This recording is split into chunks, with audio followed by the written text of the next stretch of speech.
following program was provided by an independent producer solely responsible for its content. The opinions expressed do not necessarily represent the views of this station, its staff, board of directors, or underwriters.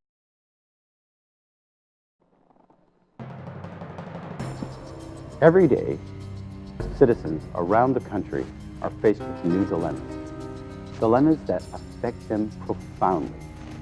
Whether it's injustice, discrimination, falling through the cracks, scandals and cronyism, balances of power, ethics, religious freedoms, state versus citizens, and unfunded mandates, and the list goes on and on and on.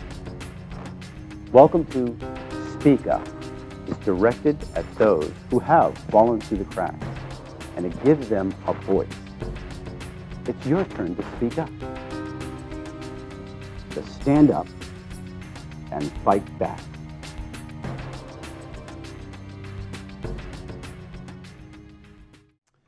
Welcome to Speak Up. I'm Kevin Avard, your host, and today I'm joined with Michelle Levell, and she is a candidate for state representative in the Windham area, Windham, New Hampshire. That's right. Welcome to the show. Thank you so much. Now, what made you decide to want to run, Michelle?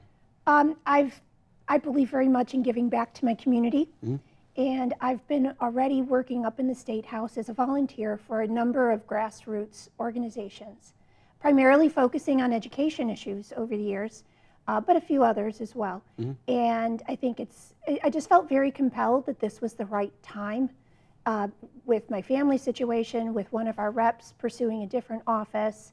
The time is right. It's time for me to actually put my name in the hat, give it my best shot, and try to give back to the people of Windham. I've seen you on Facebook a ton of times, and usually I see Common Core, or I'll see, all these other issues that are coming up, and not just, somebody reposting something. You actually write very important information about some of the legislation that's been going on, and along with Doris Ho-Hennessy, and there are a list of others, Laura Jones. Right.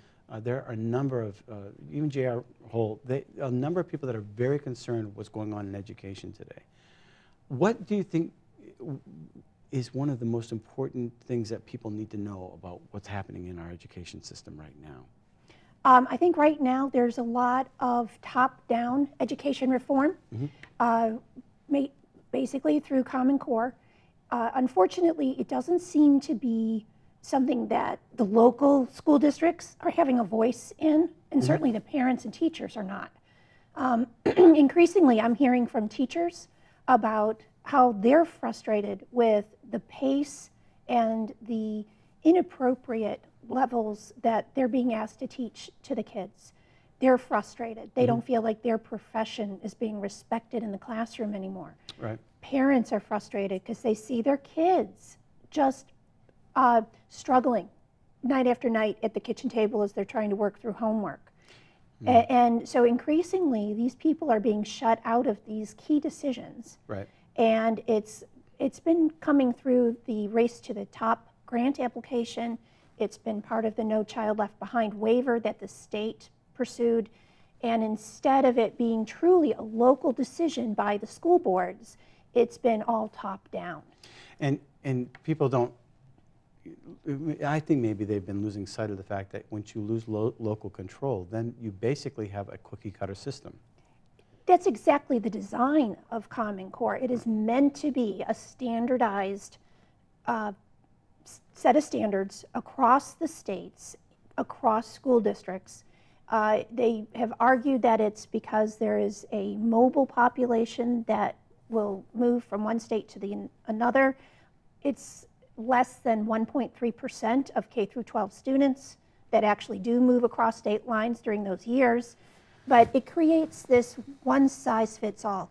So the education, under this model, the education you get at Windham will be the same in Pelham, the same in Hudson, the same in Nashua, the same in Manchester. And I don't know how that is going to fit any individual student. There's going to be kids that it doesn't fit. Right. And so that's one reason why I also, besides fighting Common Core, I try to advocate so much for school choice. School choice, exactly, and I want to get there. But I think one of the things about Common Core that struck me is that it was never voted on. It wasn't. The people, and people lose sight of the fact that you as a representative are really their voice. If you start chewing on your representatives, you're actually chewing on your own voice. They're your advocates, and they're the people that you need to go to say, look, we need this done. If you totally just ignore them, nothing's going to get done, and the executive branch is just going to walk all over the people. The House is the people's voice. If the executive branch has 4 people just put in legislation, or not even legislation, just adopt a Common Core so that they can get the federal money, you're basically usurping your rights as a parent through this type of governance. You do. Right now, it's been something the DOE, the State Department of Education, has required. They don't require the standards or the particular curriculum choices that are in each school district, but they do mandate the test. And that's going to be the Smarter Balanced Assessment that has been piloted in the state in over 90 different schools already. But we will officially replace the kneecap exams in spring 2015. And are the teachers ready for that? Not from what I'm hearing. That's what I'm hearing. The Nashua teachers tried it out, I think it was in December, and they overwhelmingly found it to be confusing, developmentally inappropriate, and they struggled with the test, and they're the professionals. One of the biggest jokes on Facebook, and I keep throwing out Facebook, somebody says, can you do this problem? Or, and some of the math problems, if you're thinking, well, maybe I'm really stupid, but it used to be 1 + 1 was 2. Now it's 1 plus, I don't know. I don't figure out, I can't figure out their formulas. Yeah. The methodology that is being taught now is entirely different. And the rationale is that kids learn differently, and they're trying to promote a deeper understanding, not just memorization. The problem is that professionals, math professors, STEM professionals have all looked at these math standards and said, they're not the answer. They're not the answer to a better STEM career and college path as they are promising or being billed as. Right. The marketing doesn't live up to the reality of these programs. I did talk to one math teacher about, and he said it's not that it's bad, it's just that they want to go deeper into the math, but it's all too much at once, and they're not able to comprehend how things work. Well, and then the pacing. The teachers are being told how they can pace out the lesson. So whether or not the class is ready to move on to the next, they still have to. So the kids are perpetually confused. And math is one of those subjects you really have to build on your understanding. If you move on before you're grasping that concept, you're going to be lost for a long time. Right, and then of course you don't want to, break the spirit of the child and think that they're dummies, and then space out the rest of the time.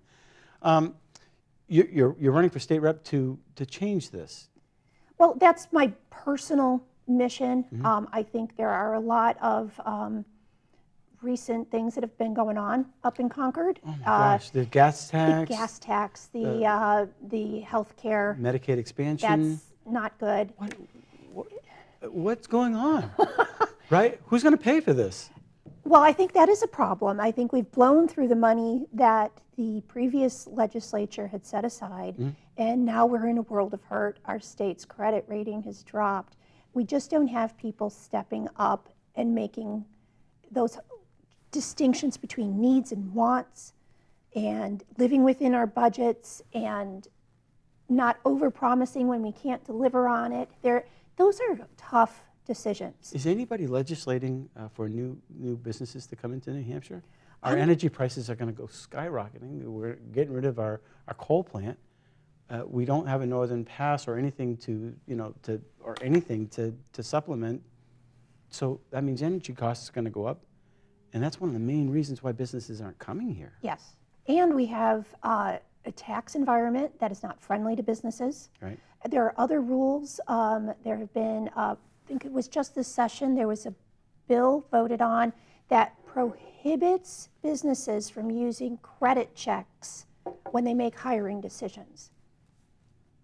As a business owner, privately owned business, you should be able to truly vet your potential employees. To ensure quality. Exactly, For that they're trustworthy, that they're, whatever qualities it is that you're looking for. And that's been prohibited in the legislation that's been passed this year. Free speech has been attacked? Oh, in multiple ways. Just recently, there were 2 bills that went through the House. It was, one was the buffer zone bill, which prohibited free speech in a particular place of business. So even if you were just passing through that area on the public sidewalks during their business hours, you can now be arrested. You don't even have to say a thing, just be in that place during their business hours and you can be arrested. And now the whole definition of a political committee has been rewritten under SB 120. That hurts small organizations on the left and right. Doesn't matter So what. the big powerful money will be able to just bulldoze through, but it's the little guys. The big money can either flood the Secretary of State with paperwork so that there really isn't any greater transparency at all. They'll just bombard their office with information they can't sift through it, or they can move their operations out of state. The big guys can do that, and then they don't have to worry about New Hampshire's law in the first place. So, the idea is great, but that's not how it translates in the actual legislation. And it will squash the small voices, whether it's on the left or the right. And in my opinion, those are the voices that need to be heard most. Right. Not the big voices. They're going to be heard regardless. But it's those smaller voices that will not be heard. And that, I believe, is just awaiting the governor's signature, and it will be in effect in days after. So I see the gambling didn't, they were going to try to take that off the table, and that fell through, I guess, in the House. Some people are for it, some people are against it, but the whole concept of the casino, I mean, if you're going to make it equal, if you're going to allow it, make it equal for everybody. Why make it only a few people? And to me, I've got very mixed feelings. And in addition, why are we having to raise extra revenue to build this bureaucracy? Once it gets bigger and bigger and bigger, it's going to need more money and more money. Yep. It seems as though there's a mentality in my mind that the New Hampshire citizens are there specifically to feed the government. Increasingly. But see, the fear tactic that I was hearing used on the gambling bill, both of them, there was one that originated in the House and one that originated in the Senate. The fear of, well, if you don't pass it, we're going to have no choice but to have a broad-based sales tax and income tax. So they were using this fear-mongering, essentially, to try to get that passed, and it was a tie. It was really close. Now, I'm personally not against gambling, but I am concerned that should the state start that sort of essentially state-run institution, that it's the state that's going to benefit, not really the local businesses, not the community, not the people who are looking for jobs. I think if we had a way to do it in a more, I'm not an expert on that industry, Right. But it seems to me that there is a smart way to do it. There's a way to do it so that it's not just feeding more government, but getting to really help the communities. What about reducing property taxes? How about, is anybody talking about that?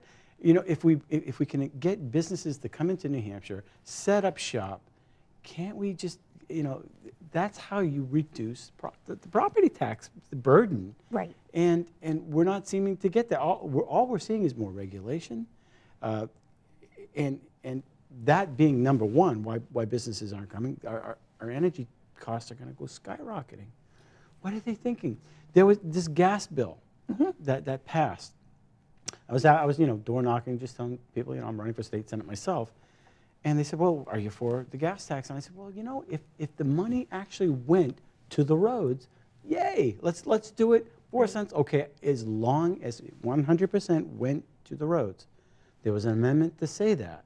Of course it didn't go through. And the Democrats voted against the amendment to say, yeah, all this money is going to go to the roads. So then what it turns out is a slush fund. You're exactly right.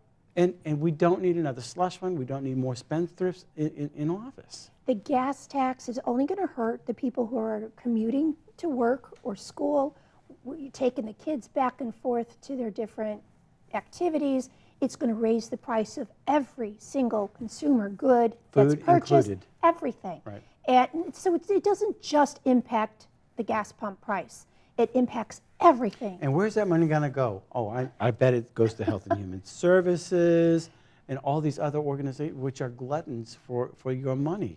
And we had Deb Shorter on here not too long ago, and she was a caseworker for Health and Human Services, and she said, you know, there's so much fraud in the disability end of welfare that it's just bleeding the taxpayers.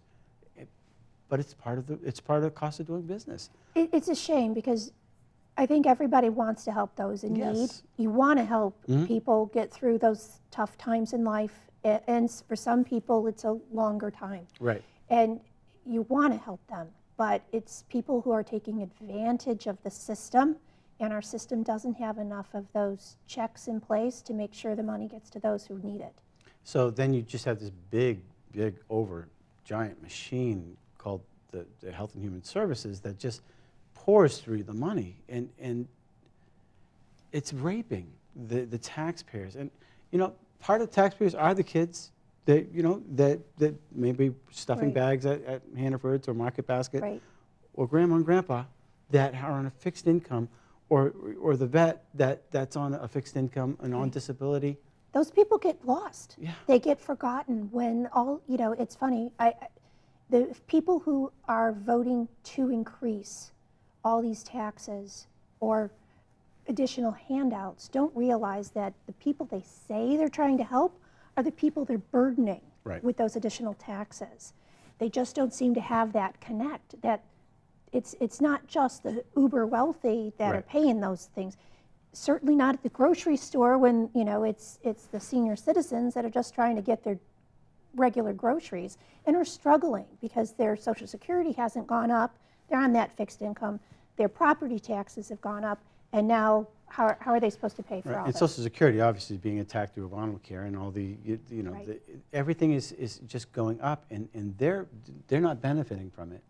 And on top of that, the businesses are not coming here; they're going to Texas We or don't. places like Texas. We do not have a business-friendly environment here in New Hampshire right now, whether it's right to work or that example I gave with credit checks not being allowed for employee choices. It just makes New Hampshire a less desirable place to establish a business if you have a choice. I heard that it was Scott Walker in I think it's in Wisconsin. They have right to work there, and I think what he did is they had a compromise for the police and for the fire departments. That they were excluded from right to work, whereas the rest of the state workers, you have a right to work. You don't have to join the unions Right. on that end, and it seems to be working for them. I know it's very controversial. Right. I can't say it's one of the issues that it's not in my top 5 issues, but from what I'm hearing, it's been very successful. I have heard that the teacher unions lost their rank and file quite a bit, but the teachers were happy about it. When the unions stop listening to their people, you have a problem. Right. And I don't have a problem with teachers. I have a problem with the unions because I don't think they're really looking out for the teachers anymore. By and large, not always. I know the Nashua Teachers Union supported the teachers when they were trying to get a 2-year moratorium on having their evaluations tied to the Common Core tests. Oh. Legislature didn't support that, though. This legislature. Yes, Right. that's right. So there isn't a moratorium. Teachers have 20% of their evaluations tied to these evaluation results. I'm all for accountability, but these tests are flawed. They haven't been properly vetted. Even the Smarter Balanced Assessment people have admitted they won't be validated by the time they're implemented in many of the states. So there's a lot of problems that haven't been worked out, And unfortunately, these teachers are stuck. Right. And they have to live with it right now and figure out how to work through this. Yep. Kate Baker, are you familiar with Kate Baker? I know her. She's a dear friend. Yeah. Yep. Now, how's that program working? She's the head of... Network for Educational Opportunity. We call it NEO. NEO. NEO. I love the Matrix. It's fabulous.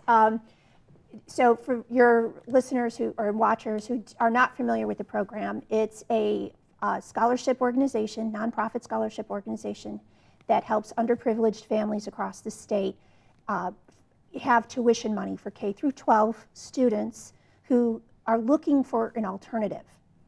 It's for kids who want to attend school at an out-of-district public school, an independent school, or it can cover some homeschool expenses. So it gives families a choice that otherwise they may not be able to afford. And just to clarify, I know kids. I'm just going to pick on one kid, and he's not a kid anymore. He's in his 40s. He's basically failing school all the way through. And he passed high school. He signed up for Berkeley, and come to find out, this guy is a genius. He's one of the best guitarists in the state. Wow. He can read music and interpret it in all styles. I mean, he graduated second in his class. He just learned differently. He learned audibly, or there was something that was missing in the schools. And the guy turned out to be a genius. And when you see that your child's not progressing over and over, maybe they're learning, they need a different type of system. Not all kids are the same. I think most parents just know that.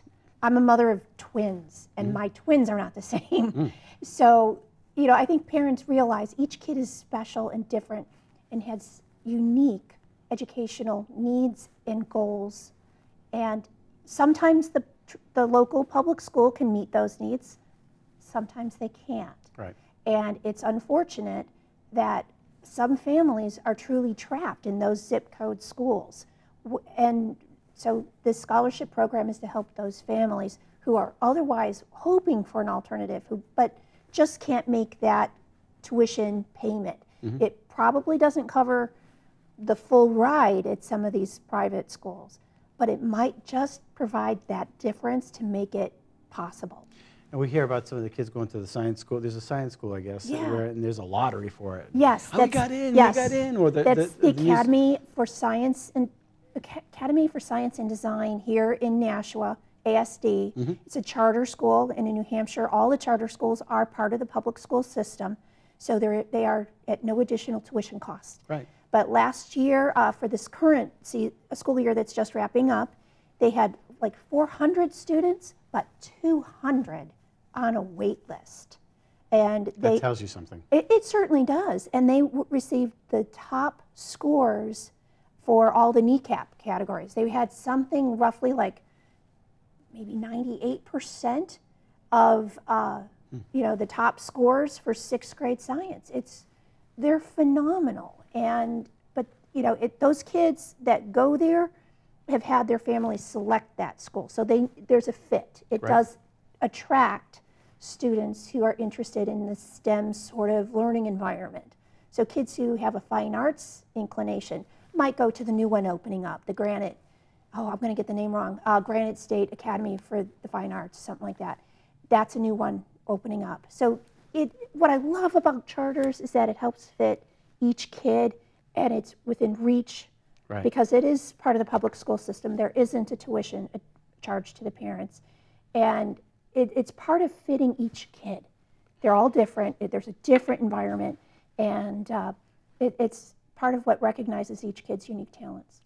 So you're running in Windham. Yep. How do people get in touch with you if they want to help you or contribute to your campaign or get in touch with you about these particular issues? I have a website. It's Michelle4nh.com. I'm also on Facebook, Twitter, and I think as of today, even Pinterest. I tried that one. I'm not. There's so many out there, and LinkedIn. Yes. I can't. Everybody wants me to go on LinkedIn, and I'll hit. That's about it. That's all I can do. I'm still a noob at some of these, but we're on LinkedIn, Facebook, Twitter, of course the website, and now Pinterest, and if I can get things working, maybe even Instagram. So we're trying to work everything here. Wonderful. I appreciate you being a guest. Are there any final thoughts that you would like? I just, it's really my goal to try to give back. I realize there's been some, Wyndham's been a great community.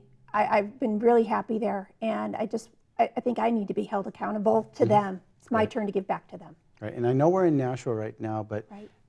Even as a state rep, though, you're going to affect what happens in Nashua because Yes. you're going to be up there, and we need more legislators that are well versed, and you appear to be very well versed, especially in the topic of education. Thank you. And that's one of the reasons I asked you to come on the show, because I really believe that we need to scrutinize this and make a little bit more accountability up there, and I think you're going to be one of them. That's my goal. Right. Well, we'll be right back with our next guest. Amherst from A1. We need PD here right now, please.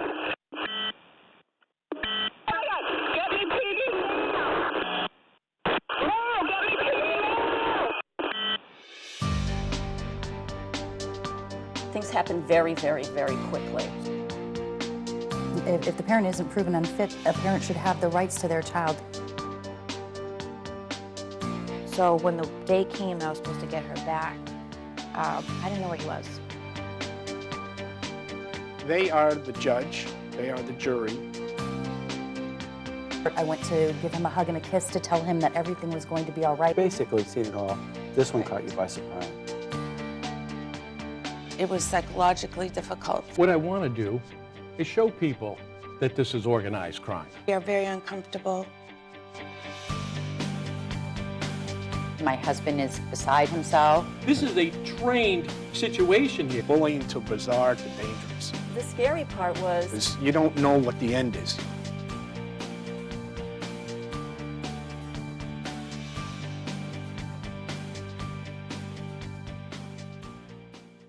Hello, my name is Kevin Avard, host of Speak Up TV. If you would like to be a guest on Speak Up, please contact me at speakupnh@gmail.com. We'll help you be heard.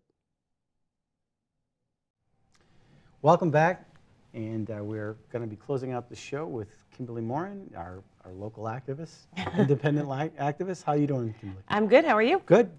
You got your laptop there. There's a lot of issues going on. So what's happening with in the world of politics today? What isn't happening? The big thing that I wanted to bring up, because this affects Nashua, because Annie Custer is Nashua's representative at the national level. Congresswoman? Yep, Representative Annie Custer. She, in regards to that horrific Santa Barbara shooting rampage and killing rampage, really, last week, she came out and made a statement that she believes in our nation's Second Amendment rights. However, she wants to rid our streets of military assault weapons. Of course, when the union leader went to her and asked, well, what exactly do you mean? What kind of firearms do you want to ban? They couldn't explain it. They had no idea. They basically had no idea what they were talking about. It was just another emotional, knee-jerk reaction to a psychotic killer, Right. to try to do something that actually only hurts law-abiding citizens and enables criminals. And it takes away a lot of abiding citizens' ability to defend To protect themselves. Right. And the thing is, this psycho, and I refuse to say their names ever, he killed 3 people first with knives. I don't see any of these people saying we need to ban knives or we need to have some kind of controls on knives. Right. He also hit people with his Beamer. I don't see anyone saying, oh, we have to put some kind of controls on Beamers. Right. You know, all they did was focus on firearms and, of course, gun control. They don't even deal with the issue, the true issue, which in his case was severe mental illness. He was getting treatment for it. It's not like he wasn't. His own mother called the police to sent them to his home. Mm-hmm. The police did not do their due diligence. There was 6 or 7 of them.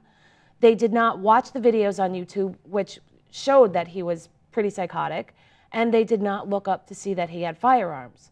If they had done those 2 things, which probably would have taken all of an hour, if that, probably what happened last week would not have happened because Right. they would have at least taken his firearms and probably would have had him committed involuntarily. His own mother couldn't do that. The cops had to do it. So Annie wants to get your gun. So because, yeah, exactly, she wants to grab your guns. And I've been calling her Nanny Annie since she ran because she always, she knows what's best for us. She wants to put in laws into place that are what she thinks are best for us. But now she's talking about banning certain firearms. She can't quite make up her mind what kind, but the point is we can't buy military assault weapons. Right. And we can't buy them. Right. I mean, if they're out there, show us where. We can't buy them. Yeah, they're on the streets, though, apparently. Somewhere on the streets. But that's not what the psycho last week used. Right. There was another kid that was in high school. I guess he went and killed a girl because she wouldn't go to the prom with him, but Right. he used a knife. There's a vacuum in our kids, or there's mental illness that's around the country. These have to be addressed.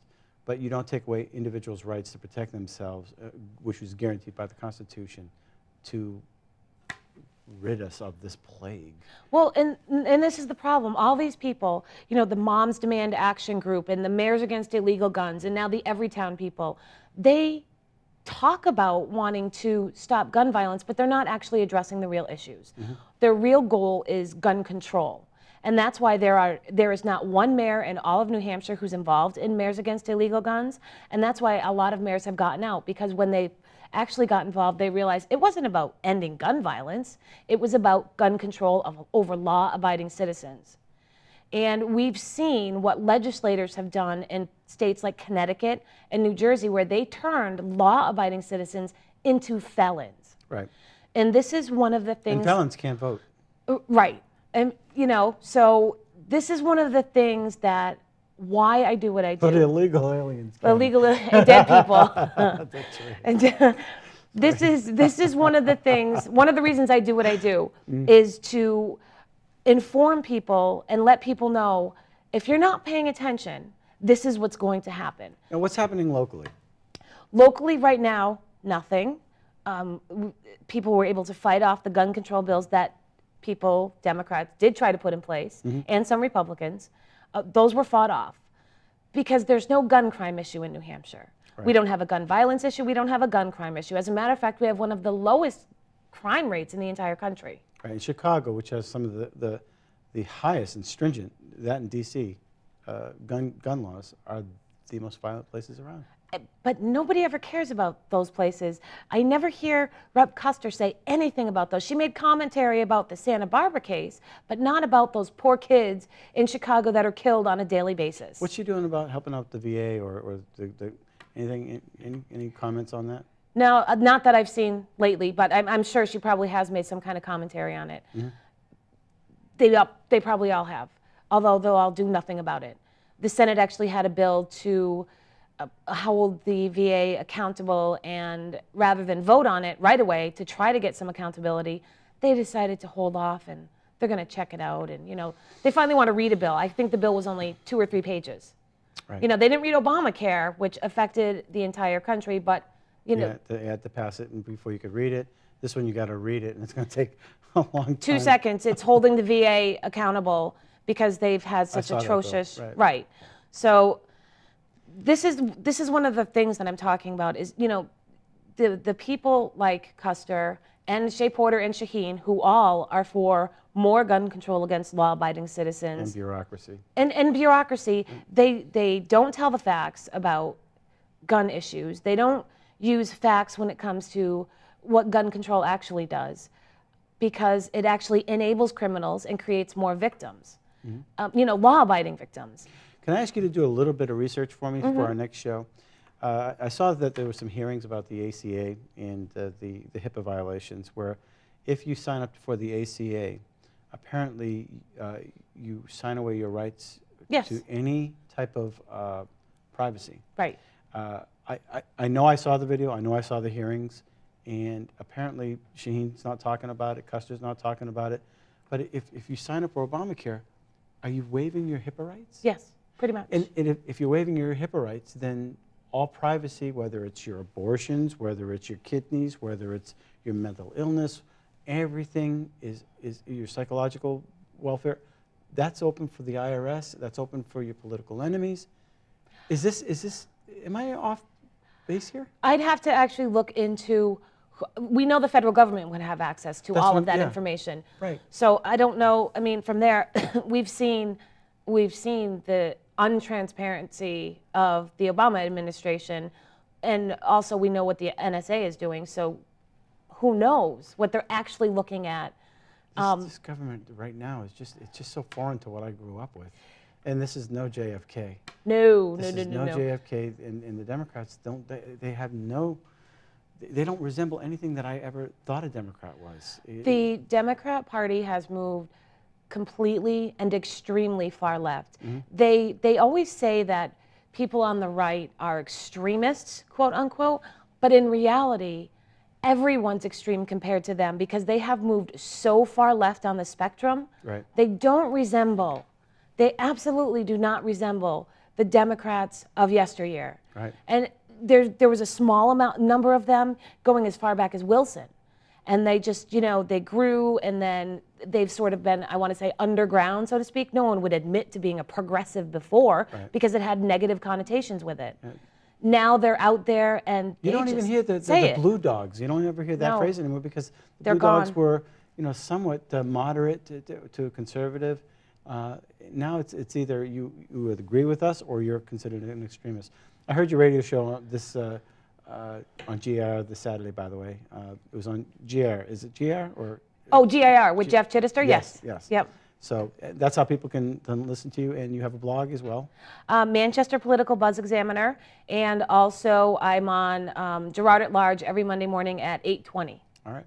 Well, will you come back next week and just fill us in Absolutely. what else is happening with some of the campaigns? Obviously, there's going to be big news after tomorrow, but tomorrow. Yeah, we'll see what happens after tomorrow. After the filing date. It's election fun season. Yay! All right.